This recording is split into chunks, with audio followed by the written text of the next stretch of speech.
ನನ್ನ ಟೈಮೇ ಸರಿ ಇಲ್ಲ ಅನಿಸುತ್ತೆ ಫ್ರೆಂಡ್ಸ್.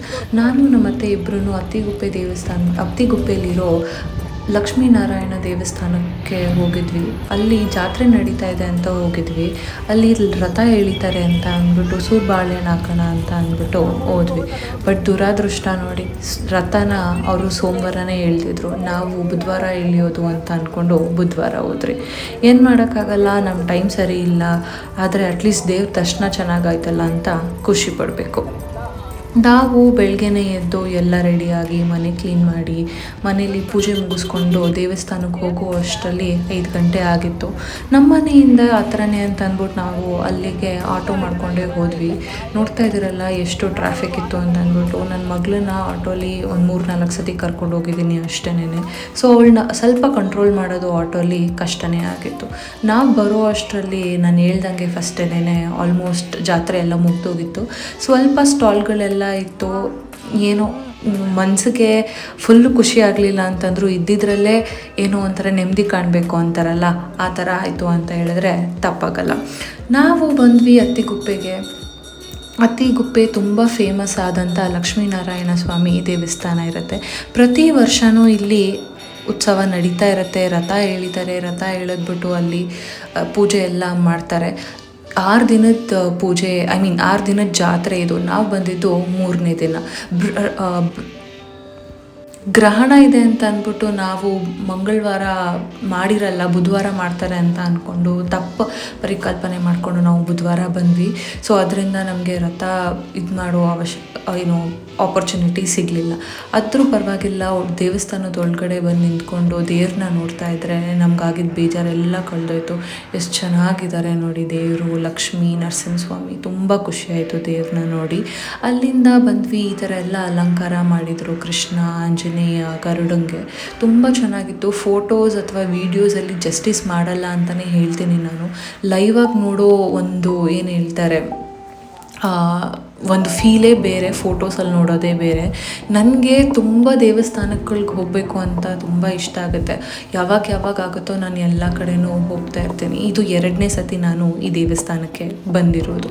ಫಸ್ಟ್ನೇ ಸತಿ ಬಂದಾಗೂ ಇವಾಗೂ ಏನಪ್ಪ ಡಿಫ್ರೆನ್ಸು ಅಂತಂದರೆ, ಒಂದು ಖಂಡಿತವಾಗ್ಲೂ ಜಾತ್ರೆ ಸಿಚುವೇಶನ್ನು, ಇನ್ನೊಂದು ಏನಪ್ಪ ಅಂದರೆ ಈ ದೇವಸ್ಥಾನನ ಫುಲ್ಲು ರೀಸ್ಟ್ರಕ್ಚರ್ ಮಾಡಿದ್ದಾರೆ. ನಿಮ್ಗೆ ಆವಾಗಲೇ ನಾನು ತೋರಿಸ್ದಂಗೆ ದೇವಸ್ಥಾನದ ಗರ್ಭಗುಡಿ ಮುಂದೆನೇ ಈ ಶ್ರೀನಿವಾಸ ಅಥವಾ ರಂಗನಾಥ ಸ್ವಾಮಿದು ಶಯನೋತ್ಸವ ನಡೀತಾ ಇತ್ತು. ನಾವು ಬರಬೇಕಾದ್ರೆ ಇನ್ನೂ ಶುರು ಆಗಿರಲಿಲ್ಲ. ಎಲ್ಲ ಅಲಂಕಾರಕ್ಕೂ ಸಿದ್ಧತೆ ಮಾಡ್ಕೊತಾ ಇದ್ರು. ಅದೆಷ್ಟು ಚೆನ್ನಾಗಿ ಮಲ್ಕೊಂಡಿದ್ದಾನೆ ನೋಡಿ ದೇವರು. ಲಕ್ಷ್ಮೀ ಮಾತೆ ನೋಡೋಕ್ಕೆ 2 ಕಣ್ಣು ಸಾಲದು ಅಂತ ಹೇಳಿದ್ರೆ ತಪ್ಪಾಗುತ್ತೆ. ಅನ್ಫಾರ್ಚುನೇಟ್ಲಿ ನಮಗೆ ಲೇಟ್ ಆಗುತ್ತೆ ಅಂತ ಅಂದ್ಬಿಟ್ಟು 9 ಗಂಟೆ ಮೇಲೆ ಶಯನೋತ್ಸವ ಶುರುವಾಗ್ತಾ ಇದ್ದಿದ್ದು. ಅದರಿಂದ ನಾವಲ್ಲಿ ಇರೋಕ್ಕಾಗಲಿಲ್ಲ. ಅಲ್ಲೊಂದು ಸ್ವಲ್ಪ ಹೊತ್ತು ಕೂತ್ಕೊಂಡು ದೇವ್ರನ್ನ ಕಣ್ಣು ತುಂಬಿಕೊಂಡು ಅಲ್ಲೇ ಇರೋಂಥ ನವಗ್ರಹಕ್ಕೆ ಒಂದು ಪ್ರದರ್ಶನೆ ಹಾಕ್ಕೊಂಡು ನಾಗರಕಲ್ಗೆ ಕೈ ಮುಕ್ಕೊಂಡು ನಾವೇನು ತೇರು ಇಳಿಯಕ್ಕೆ ಬರೋಕ್ಕಾಗಲಿಲ್ವೋ ಆ ಉತ್ಸವ ಮೂರ್ತಿನ ನೋಡಿಕೊಂಡು ಬಂದ್ವಿ ನಾವು. ನಿಮಗೂ ತೋರಿಸ್ತೀನಿ ಉತ್ಸವ ಮೂರ್ತಿನ. ಇದೇ ಉತ್ಸವ ಮೂರ್ತಿ. ಎಷ್ಟು ಚೆನ್ನಾಗಿದೆ ಅಲ್ವಾ ದೇವರು. ನನಗೆ ತುಂಬಾ ಖುಷಿಯಾಗೋಯ್ತು. ಅಟ್ಲೀಸ್ಟ್ ಅಲ್ಲಿ ಸಿಗಲಿಲ್ಲ, ಇಲ್ಲಾದರೂ ದರ್ಶನ ಸಿಗ್ತಲ್ಲ ಅಂತ ಅಂದ್ಬಿಟ್ಟು ಮನಸ್ಸಿಗೆ ಸಂತೋಷ ಆಯಿತು. ಮುಂದೆ ಗಣೇಶಂದು ಒಂದು ಇದಿತ್ತು, ಕೈ ಮುಕ್ಕೊಂಡು ಬಂದ್ವಿ. ನನ್ನ ಮಗಳು ಅಲ್ಲಿ ಸ್ವಲ್ಪ ಆಟ ಆಡ್ತಾ ಇದ್ಲು. ದೇವರು ಮುಂದೆ ಮಕ್ಕಳನ್ನ ಆಟ ಆಡಕ್ಕೆ ಬಿಟ್ಟರೆ ಒಳ್ಳೇದಲ್ಲ, ಅವ್ರಿಗೂ ಗೊತ್ತಾಗುತ್ತೆ ಎಲ್ಲಿ ಬಂದಿದ್ದೀವಿ ಏನು ಅಂತ ಅಂದ್ಬಿಟ್ಟು. ಅವಳನ್ನ ಒಂಚೂರು ಅಲ್ಲೇ ಬಿಟ್ಟೆ, ಅವಳು ಆಟ ಆಡ್ಕೊಂಡಿದ್ಲು. ಅದಾದಮೇಲೆ ಒಂದು ಸ್ವಲ್ಪ ಹೊತ್ತು ಕೂತ್ಕೊಂಡ್ವಿ. ಈ ಸ್ತಂಭ ಏನು ನೋಡ್ತಾ ಇದ್ದೀರಾ, ನಾನಿದು ಫಸ್ಟು ಕಾಪರ್ ಅಂತ ಅಂದ್ಕೊಂಡಿದ್ದೆ. ಬಟ್ ಇದು ಫುಲ್ ಗೋಲ್ಡ್ ಸ್ತಂಭನೇ ಅವರು ಇದು ಮಾಡಿರೋದು. ರೀಸ್ಟ್ರಕ್ಚರ್ ಮಾಡಿದಾಗ ಇದು ಒಂದು ಮಾಡಿದ್ದಾರೆ. ಅದ್ರ ಜೊತೆ ನೀವು ಮೇಲ್ಗಡೆ ನೋಡಿದ್ರೆ ಶ್ರೀ ವಿಷ್ಣುದು ದಶಾವತಾರ ಏನಿದೆ ಅದಷ್ಟೂ ಮತ್ತೆ ಇಲ್ಲಿ ಇದು ಮಾಡಿದ್ದಾರೆ. ಸೊ ಈ ಥರ ಇತ್ತು ನಮ್ಮ ದೇವಸ್ಥಾನದಲ್ಲಿ ಆದ ದೇವದರ್ಶನ. ತುಂಬ ಚೆನ್ನಾಗಿತ್ತು.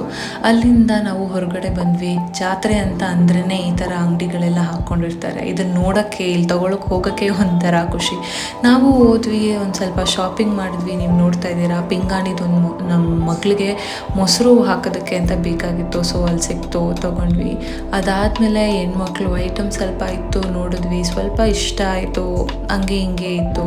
ಸೊ ನಮ್ಗೇನೇನು ಬೇಕೋ ನಾನು ತೊಗೊಂಡೆ. ಇದು ಬಂದ್ಬಿಟ್ಟು ಬಂದ್ಬಿಟ್ಟು ಇವಾಗ ಆಗಿರೋದು ನರಸಿಂಹ ದೇವಸ್ಥಾನದಲ್ಲಿ. ನೆಕ್ಸ್ಟ್ ಯುಗಾದಿ ಹಬ್ಬ ಕಳೆದ ಮೇಲೆ ಗಾಳಿ ಆಂಜನೇಯ ದೇವಸ್ಥಾನದ ಹತ್ರ ಕೂಡ ಜಾತ್ರೆ ಆಗುತ್ತೆ. ನಮ್ಮ ಮನೆ ತುಂಬ ಹತ್ರ ಇರೋದ್ರಿಂದ ಅಲ್ಲಿ ಆಲ್ಮೋಸ್ಟ್ ನಾವು 3 ದಿನ ಇರುತ್ತೆ ಆ ಜಾತ್ರೆ. 3 ದಿನವೂ ಹೋಗ್ತೀವಿ ನಾವು. ಅದರದ್ದು ಡೀಟೇಲ್ಡಾಗಿ ನಾನು ನಿಮಗೆ ಕೊಡ್ತೀನಿ. ಸೊ ಅಲ್ಲಿ ಎಲ್ಲರಿಗೂ ಬರ್ತಾಯಿದ್ವಿ, ನೀವು ಬರ್ತಿರಲ್ಲ ಈ ಗಾಳಿ ಆಂಜನೇಯ ದೇವಸ್ಥಾನಕ್ಕೂ ಅಂತ ಅಂದ್ಬಿಟ್ಟು. ಅದಾದಮೇಲೆ ನನ್ನ ಮಗಳು ಅಲ್ಲಿ ಬರಬೇಕಾದ್ರೇ ಅವಳಿಗೆ ಸುಸ್ತಾಗೋಗಿತ್ತು, ಮಲ್ಕೊಂಬಿಟ್ಲು. ಅವಳನ್ನ ಮಲಗಿಸ್ದೆ, ನನಗೂ ಟಯರ್ಡ್ ಆಗಿತ್ತು ಅವಳನ್ನ ಎತ್ಕೊಂಡು ಅಂತ ಅಂದ್ಬಿಟ್ಟು ನಾನು ಸ್ವಲ್ಪ ಫ್ರೆಶ್ ಅಪ್ ಆಗೋಣ ಅಂತ ಅಂದ್ಬಿಟ್ಟು ನಾನು ರೆಡಿ ಆಗೋಣ ಅಂತ ಅಂದ್ಬಿಟ್ಟು ಹೊರಟೆ. ಅಷ್ಟರಲ್ಲಿ ನನ್ನ ಮಗಳು ಎದ್ಬಿಟ್ಲು. ನೀವೇ ನೋಡ್ತಾ ಇದ್ದೀರ ಎಷ್ಟು ಟಯರ್ಡ್ ಆಗಿದ್ದೀನಿ ನಾನು ಅಂತ ಅಂದ್ಬಿಟ್ಟು. ಹೇಳೋಕ್ಕಾಗಲ್ಲ, ಬಟ್ ಹೆಣ್ಮಕ್ಳು ಅಂದಮೇಲೆ ಎಷ್ಟೇ ಸುಸ್ತು ಇದ್ರೂ ಮನೆ ಕೆಲಸ ನಾವು ಮಾಡಲೇಬೇಕು. ಅದಾದಮೇಲೆ ರಾತ್ರಿ ಟೈಮ್ ಆಯಿತು ಅಂತ ಅಂದ್ಬಿಟ್ಟು ನನ್ನ ಮಗಳಿಗೆ ಸರಿ ಮಾಡೋಣ ಅಂತ ಅಂದ್ಬಿಟ್ಟು ಮಾಡ್ತಾಯಿದ್ದೆ. ಅವಳು ಎಲ್ಲದಕ್ಕೂ ಕೈ ಹಾಕ್ತಾಯಿದ್ಲು ಅಂತ ಅಂದ್ಬಿಟ್ಟು 1 ನಿಮಿಷ ಕೆಳಗಡೆ ಇರಮ್ಮ ಅಂತ ಇಳಿಸ್ದೆ ಅಷ್ಟೇ. ಅಳಕ್ಕೆ ಶುರು ಮಾಡ್ಕೊಂಬಿಟ್ಲು. ಏನಂತ ಗೊತ್ತಿಲ್ಲ, ಇತ್ತೀಚೆಗೆ ಅವಳಿಗೆ ಕೆಳಗಡೆ ಎಲ್ಲೂ ಇರೋಕ್ಕೆ ಇಷ್ಟ ಆಗಲ್ಲ. ಯಾವಾಗಲೂ ಒಂದು ನಾನಾದರೂ ಎತ್ಕೊಂಡಿರಬೇಕು, ಇಲ್ಲ ನಮ್ಮ ಅತ್ತೆ ಆದರೂ ಎತ್ಕೊಂಡಿರಬೇಕು. ಏನು ಮಾಡೋಕ್ಕಾಗಲ್ಲ, ಇದು ಹೊಸ ಕಲಿಕೆ ಅಂತ ಅಂದ್ಬಿಟ್ಟು ಇನ್ನೊಂದು ಸತಿ ಟ್ರೈ ಮಾಡೋಣ ಅಂತ ಇಳ್ಸೋಕೆ ಹೋದೆ. ಬಟ್ ಸ್ಟಿಲ್ ಅಕೇನು ಅವಳು ಮತ್ತೆ ಅಳಕ್ಕೆ ಶುರು ಮಾಡಿದ್ಲು. ಎತ್ಕೊಂಡೆ ಎಷ್ಟಾಗುತ್ತೋ ಅಷ್ಟು ನಾನು ಸರಿ ಮಾಡೋದಕ್ಕೆ ಟ್ರೈ ಮಾಡಿದೆ. ಅಷ್ಟರಲ್ಲಿ ನಮ್ಮ ಅತ್ತೆ ಬಂದರು. ನಮ್ಮ ಅತ್ತೆ ಎತ್ಕೊತೀನಿ ಬಿಡು ಮಾಡ್ಕೊ ಅಂತಂದರು. ಅವ್ರು ಎತ್ಕೊಂಡ್ರು. ಅವಳು ಎತ್ಕೊಂಡಿದ್ದ ತಕ್ಷಣ ಸುಮ್ಮನೆ ಆಗಲಿಲ್ಲ. ಎತ್ಕೊಂಡಾದ್ಮೇಲೆ ನನಗೆ ಕಟ್ಟೆ ಮೇಲೆ ಕೂರಿಸು ಅಂತ ಅಂದ್ಲು. ನಮ್ಮ ಕಿಚನ್ ಕೌಂಟ್ರ್ ಮೇಲೆ ಕೂತ್ಕೊಂಡ್ಲು. ಅಲ್ಲಿರೋ ಬರೋ ಐಟಮ್ಗಳನ್ನೆಲ್ಲನೂ ಆ ಕಡೆಯಿಂದ ಈ ಕಡೆಯಿಂದ ಆ ಕಡೆ ಕಿತ್ತಾಕೊಂಡು ಕೂತ್ಕೊಂಡಿದ್ಲು. ಫಸ್ಟು ಎಣ್ಣೆದ ಪಟ್ಲಾಯಿತು, ನೆಕ್ಸ್ಟು ಕುಕ್ಕರ್ ಆಯಿತು, ನೆಕ್ಸ್ಟು ದೋಸೆ ಇಟ್ಟು ರುಬ್ತಾಯಿದ್ರು ಅದಾಯಿತು. ಅದಾದಮೇಲೆ ಕೌಂಟ್ರ್ ಮೇಲಿದ್ದಂತಹ ಗ್ಲಾಸ್ ಜಾರ್ಗಳಾಯಿತು.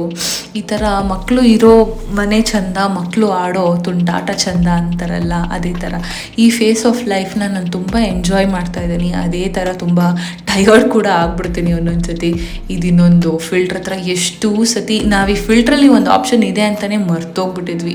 ಆ ಥರ ಆಗ್ಬಿಡುತ್ತೆ ಅದನ್ನು ಸ್ಟಾಪ್ ಮಾಡೋಕ್ಕೆ. ಅದಾದಮೇಲೆ ಮಗುಗೆ ಒಂಚೂರು ನಮಗೆಲ್ಲನೂ ಹಪ್ಳ ಮಾಡ್ಕೊಂಡ್ವಿ. ಮಗುಗೆ ಸಣ್ಣಗೆ ಮಾಡೋಣ ಅಂತ ಅಂದ್ಬಿಟ್ಟು ನಮ್ಮತ್ತೆ ಅವ್ಳಿಗೊಂಚೂರು ಸಾಬುದಾನನ ನೆನೆ ಹಾಕಿದ್ರು. ಆ ಗ್ಯಾಪಲ್ಲಿ ನಾವು ಓಟ್ಸ್ ಉಪ್ಪಿಟ್ಟು ಮಾಡ್ಕೊಳ್ಳೋಣ ಅಂತ ಅಂದ್ಬಿಟ್ಟು ಓಟ್ಸ್ನ ಸ್ವಲ್ಪ ಫ್ರೈ ಮಾಡ್ಕೊಂಡ್ವಿ. ಡಿನ್ನರ್ಗೆ ಎಲ್ರಿಗೂ ಇದೇ ಆಗಿಬಿಡುತ್ತೆ, ಹೆವಿಯಾಗಿ ತಿನ್ನೋದು ಬೇಡ ಅಂತ ಅಂದ್ಬಿಟ್ಟು ನಾವು ಯೂಶಲಿ ನೈಟ್ ಹೊತ್ತು ಎಷ್ಟಾಗುತ್ತೋ ಅಷ್ಟು ಸಿಂಪಲ್ ಆಗಿರೋದಕ್ಕೆ ಟ್ರೈ ಮಾಡ್ತೀವಿ. ಸಿಂಪಲ್ ರೆಸಿಪಿ ಎಲ್ರಿಗೂ ಗೊತ್ತೇ ಇರುತ್ತೆ, ಅಂದರೂ ಜಸ್ಟ್ ಇನ್ಯಾರಿಗಾದ್ರೂ ಗೊತ್ತಿಲ್ಲ ಅಂತಂದರೆ ಯೂಸ್ಫುಲ್ ಆಗ್ಬೋದು ಅಂತ ನಾನು ತೋರಿಸ್ತಾ ಇದ್ದೀನಿ. ಒಂದು ಪ್ಯಾನ್ಗೆ ಡ್ರೈ ಓಟ್ಸ್ ಹಾಕ್ಕೊಂಡು ಫ್ರೈ ಮಾಡಿಕೊಂಡು ಅದೇ ಪ್ಯಾನ್ಗೆ ಒಂಚೂರು ಎಣ್ಣೆ, ಸಾಸಿವೆ, ಕಡಲೆಬೇಳೆ, ಈರುಳ್ಳಿ, ಮೆಣಸಿನ್ಕಾಯಿ, ಹಸಿಮೆಣಸಿನ್ಕಾಯಿ, ಆಮೇಲೆ ಒಂಚೂರು ಅರಿಶಿನ, ಆಮೇಲೆ ಹಂಗೆ ಕರಿಬೇವಿನ ಸೊಪ್ಪು ಹಾಕ್ಕೊಂಡು ಚೆನ್ನಾಗಿ ಫ್ರೈ ಮಾಡ್ಕೊಳ್ಳೋದು. ಅದು ಚೆನ್ನಾಗಿ ಫ್ರೈ ಆದಮೇಲೆ ನೀರು ಹಾಕ್ಬಿಟ್ಟು ಚೆನ್ನಾಗಿ ಕುದಿಯಕ್ಕೆ ಬಿಡೋದು. ನೀರು ಚೆನ್ನಾಗಿ ಕುದೀತಾ ಇದೆ ಅನ್ನೋ ಟೈಮಲ್ಲಿ ನಾವು ಅದಕ್ಕೆ ಫ್ರೈ ಮಾಡ್ಕೊಂಡಿದ್ದಂತಹ ಓಟ್ಸ್ ಹಾಕ್ಬಿಟ್ಟು ಮುಚ್ಚಿಬಿಡೋದು ಅಷ್ಟೇ. ಸೇಮ್ ಉಪ್ಪಿಟ್ಟು ಹೇಗೆ ಪ್ರೋಸೆಸ್ ಇದೆಯೋ ಇದು ಕೂಡ ಅದೇ ಥರ ಪ್ರಾಸೆಸ್ಸೇ.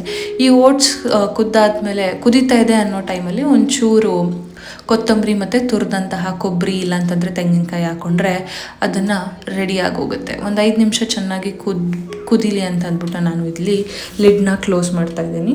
ನೀವೇ ನೋಡ್ಬೋದು ಎಷ್ಟು ಕ್ವಿಕ್ಕಾಗಿ ಸಿಂಪಲ್ಲಾಗಿ ಎಷ್ಟು ಚೆನ್ನಾಗಿ ರೆಡಿಯಾಗಿದೆ ಅಂತ ಅಂದ್ಬಿಟ್ಟು. ಟೇಸ್ಟ್ ಕೂಡ ಅಷ್ಟೇ ತುಂಬ ಚೆನ್ನಾಗಿ ಬರುತ್ತೆ. ನೀವು ಒಂದು ಸತಿ ಟ್ರೈ ಮಾಡಿ ನನಗೆ ಕಮೆಂಟ್ ಬಾಕ್ಸಲ್ಲಿ ತಿಳಿಸ್ಕೊಡಿ. ಹೆಲ್ದಿ ರೆಸಿಪೀಸ್ ಏನಾದರೂ ಬೇಕು ಅಂದರೆ ನಾನು ನಿಮಗೆ ಶೇರ್ ಮಾಡ್ತಾ ಹೋಗ್ತೀನಿ.